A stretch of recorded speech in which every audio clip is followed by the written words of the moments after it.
Tagay pa ho. Tagay pa. Konti na lang po muna. Tagay pa. Naalala ko yung kasabihan ng tatay ko eh. Sabi ni tatay, tagay ng tagay para maging haya-hayang buhay. Di ba, no? Di ba? Kit, nakakatawa, no? Dati, ang kainuman ko, si Badong, tatay Ninong. nito, si Aming Gani. Opo. Ngayon, puro mga bata ng kainuman ko. Ang tanda ko na. Hindi naman halata, no? Hindi naman halata mo. Banat na banat pa yung mukha nyo ganyan eh. Tapos, ang lakas pa rin ho ng dating nyo. Tapos parang, oy, aesthetic, gano'n. Suffer. Ikit, iyan ang gusto ko sa'yo. Linaw ng mata. Mali. Opo, siyempre. Hindi ka uminom. Inom mo nga. Inom. Mang Raul. Parang tumatalab na yung alak eh. Mang Raul, dumadaldal siya. Raul. Parang sa akin to, no? Isa na. Ito sa'yo, favorite mo to. Mapit ka lang. Konti na lang to. Okay, cheers! Cheers! Cheers tayo.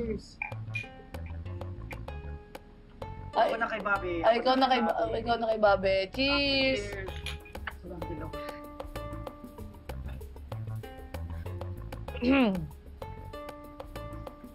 Okay, Juan. Isa... meron pa. Ako hindi ako nandadaya. Iisa pa ho ako, ha. Kuya! I came as soon as I got your text. Anong emergency sinasabi mo? Si Mom, hindi pa umuwi. I tried texting her, calling her. She's not picking up. I have a bad feeling about this. Teka, wag muna tayo mag-isip ng ganyan, kuya. Go ahead. Let me try calling. I'm sorry, the subscriber can Anything? Wala. Told you, she's not answering. Teka, baka busy lang si Mom. Or baka nag-overthink lang tayo. Maybe she's okay. She's never done this before, okay? She's never busy this late. What if she's not okay? I'm gonna try again. Malangon. Hindi kasi ang dami niyang kwento. Okay, tumagay na ho. Ikaw binobola mo pa ako. Dali. Tagay na. Dali. Napansin ko palaging ang taas ng tagay niyo sa akin. Akala niyo hindi ko nakikita. Hindi pantay-pantay ako. Tingnan niyo, pantay nga kayo ni Kaloy. Pantay nga eh. Ganito na lang. Pahinga ka muna. Ako naman ang tanggero. Ano? Ayos ba yun? Hindi, wag na. Kayo naman ho, huwag mo kayo mag-abala. Kasi yung beshi ko, sobrang galing na tanggiran. Oo. Masipag The best. yan. Ako lang ho yung nakakagawa nun. Pero magkwentuhan na lang ulit tayo. Alam niyo ba, balita ko dito sa atin.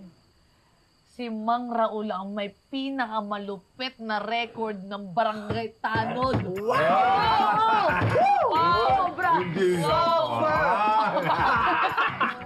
At ito pa, marami na daw siyang mga nasaksihang mga kaguluhan, mga na-witness.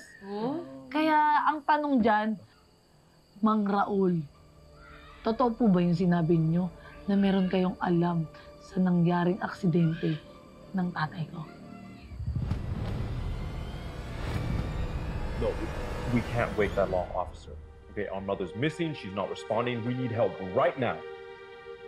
Mom! Ano nangyari sa'yo? Saan ka galing?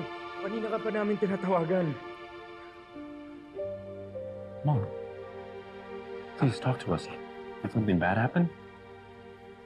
Mom, sino nagganito sa'yo? Mom, huwag kayong matakot. Ituro niyo siya sa akin. Ako bahala sa kanya. Drew, relax. That's not helping, bro. Bro, what do you want me to do, huh? Just sit and comfort Mom habang naagrabyado na siya? Listen, we don't know what happened. Mom, tell us, did something bad happen? Wala na sila. Wala na sila. Sinong sila? Ang tagal ko naghanap. Ang tagal ko naghihintay. Akala ko, makikita ko ba si Emily? Wala na eh. Hindi ko na maririnig yung boses niya. Hindi ko na siya mayayakap. Wala na. Patay na sila. Patay na ang anak ko.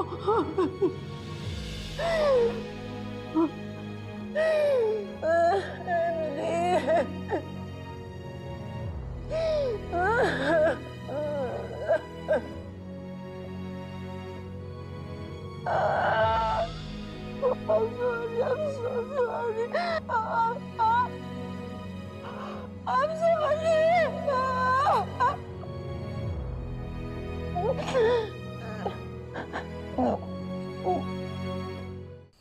Mom, I think you've had a bit too much already.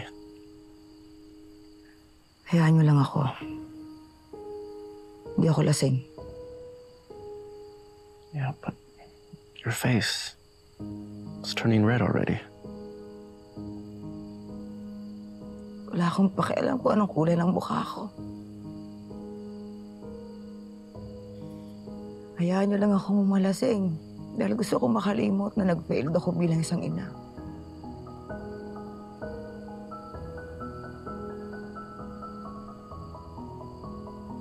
Dahil ako yung rason kung bakit hindi ko na siya makikita ngayon. Ako din ang rason kung bakit hindi ko na siya makakasama. Siguro kung nakikita ako ngayon ni Emily, ikinahihiya niya ako. Siguro galit na galit siya sa akin kasi hindi ako naging mabuting ina. No, Mom. Hindi mo kasalanan. Ginawa mo ang lahat para mahanap si Emily. Para makasama siya ulit.